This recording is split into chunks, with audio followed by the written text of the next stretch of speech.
Sebenarnya gue takut dan males ya bahas tentang DC Universe karena memang baru-baru ini yang kita bakal bahas pun yang kurang mengenakan terus gitu. Jadi bukan karena kita fans ini, fans itu, haters ini, haters itu, enggak, picik banget itu untuk onum yang bilang bahwa gue ini gitu. Tapi ya udahlah. Tapi yang kita bahas di sini adalah nasib dari DC Universe kembali menggantung nih dan bener-bener kayak kiamat part 2-nya akan datang lagi semenjak isu dijualnya Warner Bros. Di mana David Zaslav ini mengatakan bahwa mereka siap aja ngejual Warner Bros asal ada yang menawar tinggi gitu. Nah, baru-baru ini Netflix udah menawar, Paramount udah menawar, dan kita bahas saja yang cukup besar tawaran dari Paramount ini, di mana mereka menawar 58 miliar dolar untuk membeli perusahaan Warner Bros. Dan pembelian ini juga didukung langsung oleh orang terkaya nomor 2 di dunia, yaitu Larry Ellison yang mempunyai kekayaan 340 miliar dolar. Jadi ya kita lihat di mana pendukungnya tuh cukup berat ya. Orang-orang terkaya di dunia juga pengen beli ini, dan sekaligus ini juga mengguncang bukan cuma Warner Bros, bukan cuma pemilik Warner Bros, di mana ini juga mengguncang para perusahaan bioskop. Karena memang di tahun 2025 ini Warner Bros menjadi satu-satunya perusahaan yang mendelivery film-film bioskop yang bikin bioskop ini cuan banyak, plus juga pembagiannya rata, enak banget gitu. Karena memang rata-rata film yang ditelurkan oleh Warner Bros di tahun 2025 ini box office dan juga banyak yang urutan pertama penjualan tertinggi gitu. Jadi ini jadi kekhawatiran juga gitu. Dan dengan para pemimpin dari Paramount dan juga orang di baliknya pengen beli si Warner Bros, ini juga menjadi kekhawatiran yang sangat tinggi oleh fans dan ketakutan juga oleh para pengusaha-pengusaha bioskop. Kalau dibeli oleh raksasa streamingan, aplikasi streaming kayak gini, bisa dijamin 90% bahwa Warner Bros akan lebih banyak memproduksi film-film, project-project yang berbau layanan streaming.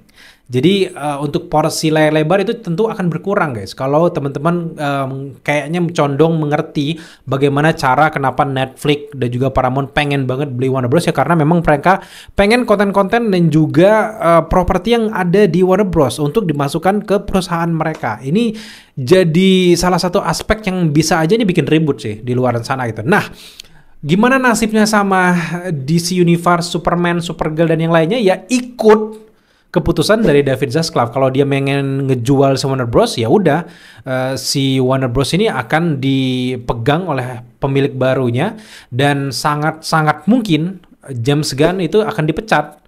Sangat mungkin ya, kalau kecuali pemiliknya mungkin suka dengan project dari God and Monster, ya udah gitu.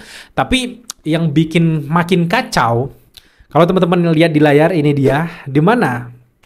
Di sini Zack Snyder lagi foto di kayak pesawat jet kayak gitu kan, private jet.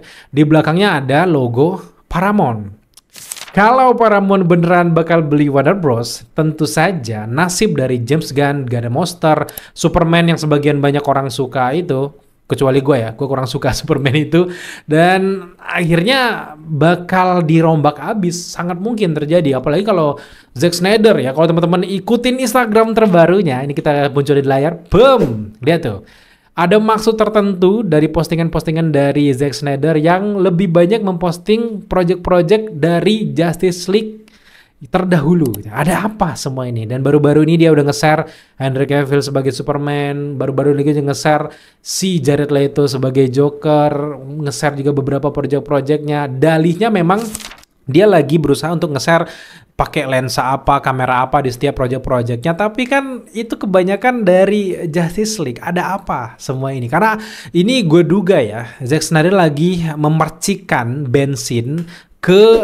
fans-fans yang berharap adanya comebacknya si Zack Snyder untuk menggarap sequel dari Justice League. Dan sebenarnya gue bukan timnya Zack Snyder sebenarnya, tapi kalau gue lihat dari aura Superman-nya David Corenswet, bukannya gue nggak suka ya, tapi gue nggak suka warna dari DC itu terlalu Marvel. Gue menikmati banget kalau DC, gue tuh punya ciri khasnya kayak gini, nggak melulu tentang dark, nggak melulu tentang gelap, nggak melulu tentang ini, tentang pembunuhan dan sebagainya. Superman bunuh orang, Batman bunuh orang, nggak melulu tentang itu, tapi janganlah dibikin ke Marvelan. Kalau kita pengen nonton yang ceria-ceria berwarna, kita bisa nikmatin Marvel. Tapi kalau kita nonton yang lebih deep dalam, kita bisa nonton DC kayak dulu gitu. Tapi bedanya dulu ya kekurangannya adalah sistem dan juga perusahaannya nggak tertata dengan rapi. Beda dengan sekarang dengan versi Peter Safran dan juga James Gunn itu tertata dengan rapi, guys. Dan ini gue berharap bener-bener kayak ada sequel juga sih sebenarnya gitu. Meskipun ya mau nggak mau ini sangat tidak mungkin kalau masih di bawah tangan James Gunn, tapi siapa tahu gitu ya. Warner Bros beneran dibeli sama Paramount dan Paramount punya hubungan baik sama Zack Snyder dan Henry Cavill yang udah ready banget jadi Superman lagi. Gue pengen lihat dia gitu. Bukan berarti gue nggak move on, karena emang gue setelah nonton Superman yang versi David Corenswet, kayaknya gue satu-satunya para reviewer ataupun yang ngebahas Superman yang kurang suka dengan Superman. Karena kebanyakan para nerd-nerd dari DC Universe, influencer yang ngakunya DC banget gitu, pada suka, guys. Tapi entah kenapa gue merasa ini ciri khasnya hilang gitu. Gue melihat ada Guardian of the Galaxy di Superman. Gue nggak pengen ada percikan-percikan ciri khas Marvel yang ada di DC gitu. Padahal gue juga suka Marvel gitu. Tapi ketika itu dicampurkan jadi satu, itu jadi nggak menarik gitu. Dan gue merasa mulai sekarang tuh mulai banyak orang yang mengakui bahwa ternyata Superman biasa aja, karena memang kebanyakan orang nggak nonton di bioskop ketika dia rilis di aplikasi. Banyak yang bilang ya DM ya bang, ternyata ya biasa aja ya bla bla bla bla ya akhirnya pada setuju juga kan. Jadi ya gimana gitu, gue berharap sebenarnya kalaupun memang akhirnya Warner Bros nggak dijual, setidaknya gitu ya James Gunn nggak membuat cerita ini terlalu ke Guardian of the Galaxy-an lagi, terutama dengan proyek terbaru dia yang terdekat adalah Supergirl. Jangan terlalu Marvel lagi dong. Gue pengen cerita yang yang keren, nggak yang terlalu deep dark kayak gitu, nggak, tapi kayak bedain dikit lah sama Marvel itu. Jadi gue merasa tadinya gue optimis banget sama God Monster, makin kesini gue lihat proyeknya Clayface. What the fuck, gue nggak peduli sama Clayface. Gue nggak ada urgensi nonton Clayface apaan gitu. Jadi ya, gue berharap ini universe dari DC nggak hancur ya. Jadi ya gue peduli amat sama beberapa oknum fans DC yang menyerang gue. Gue nggak peduli, bodo amat gitu. Karena gue sejatinya gue juga fans dari Superman, fans dari properti-properti dari DC Comics, detektif komik gitu ya. Peduli amat kalau kalian nggak setuju dengan pendapat gue, dan gue berusaha jujur gitu. Karena gue nggak suka dengan konsep yang dibikin sama James Gunn yang ceritanya terlalu popcorn movie gitu, terlalu kayak biasa aja gitu, nggak deep. Ketika keluar bioskop kita nggak ngomongin, wow gimana nih kepala Lex Luthor yang pelontos itu gimana, nggak, kita nggak ngomongin sama sekali. Udah, gue selesai pulang. Ya itu mungkin karena ekspektasi gue sebelumnya ketinggian kali ya. Jadi kan yang disalahin pasti ekspektasi kan. Orang-orang cina, ekspektasi lu aja bang, pengen ini pengen itu. Mending lu bikin film sendiri.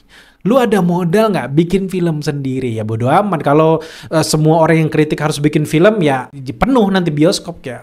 Gue nggak nahan-nahan ini. Jadi menurut gue harus ada perubahan sebenarnya gue. Ya meskipun memang di beberapa artikel gue baca bahwa David Zaslav ini menolak tawaran dari Paramount Pictures yang dianggapnya terlalu sedikit dengan 58 miliar dolar itu.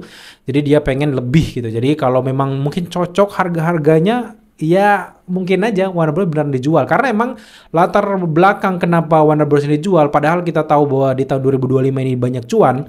Setelah pandemik, kita tahu sendiri bahwa Warner Bros itu benar-benar terpotong-panting menghemat biaya mereka, mulai dari produksinya dipersempit, menggarap sutradara yang budgetnya nggak terlalu mahal, aktornya juga nggak terlalu mahal, PHK di mana-mana sampai ribuan karyawan kayak gitu. Bahkan juga ada beberapa pengurangan gaji kayak gitu yang gue dengar juga gue baca gitu, dan itu struggle mereka. Dan makanya muncul isu bahwa Warner Bros bakal dijual itu karena memang mereka harus menutupi beberapa model-model yang banyak habis di era-era pandemik atau bahkan di sebelum pandemik, terkhususnya juga mereka terlalu jor-joran di DC pada saat itu, dan akhirnya membuat mereka ya biasa aja gitu. Dan sekarang dengan banyaknya film yang berhasil, belum terlalu balik modal guys, jadi masih struggle kayak gitu. Makanya ada beberapa pihak, perusahaan-perusahaan besar khususnya yang menangani layanan streaming pengen menawar. Salah satu yang target besar ya Netflix sama Paramount lagi rebutan sekarang. Jadi kita tunggu aja. Dan David Zaslav sebagai CEO dari Warner Bros juga nggak menepis kalau dia juga pengen jual asal harganya cocok gitu. Jadi ya menarik banget gitu. Dan untuk Paramount sendiri sebenarnya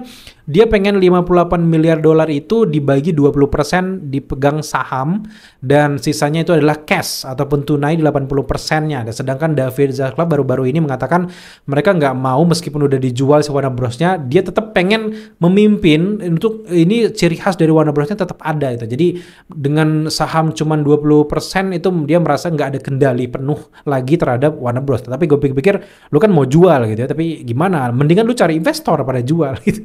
Jadi ya gimana gitu. Jadi buat teman-teman yang mungkin khawatir gimana nih, gue senang banget sama project dari James Gunn, takut-takut nanti dirubah gitu, tenang. Sejauh ini untuk DC sebagai beberapa IP dari Warner Bros itu aman guys, aman aja sekarang. James Gunn pun tetap fokus dengan proyek-proyek 10 tahunannya. Hanya saja ada beberapa gangguan-gangguan di luar lah tentang Snyderverse ini kan. Dan gue merasa ke depan kalau lihat di si Zack Snyder juga beberapa reaksi orang-orang di sosial media, bakal ada pergerakan lagi restore the Snyderverse. Jadi ya siap-siap aja kalian bela tim mana gitu. Dan kita sebagai yang ngasih info cuman bisa ngelihat perkembangannya aja, mana yang pada hasil akhirnya gitu. Jadi pandangan gue ya, gue netral. Lagi-lagi meskipun gue kurang suka dengan Superman, bukan berarti gue nggak nonton Project James Gunn. Dan itulah beberapa informasi-informasi yang sedikit nyelekit dan kurang mengenakan dari DC Universe, dari Warner Bros. Semoga aja masalah ini cepat selesai supaya James Gunn dan juga fans dari DC dan juga Warner Bros tetap fokusnya adalah menikmati proyek-proyek mereka daripada fokus untuk siapa yang beli ini gitu ya. Dan thank you teman-teman udah menyaksikan daily update kita hari ini. Itu saja yang bisa kita informasikan buat teman-teman semuanya. Kalau kalian suka dengan konten seperti ini dan baru mampir ke channel ini, jangan lupa dukung kita dengan cara subscribe, like, komen, dan share, serta jangan lupa juga nyalakan notifikasi agar kalian mengetahui apabila kita mengupload video setiap harinya. Bye-bye.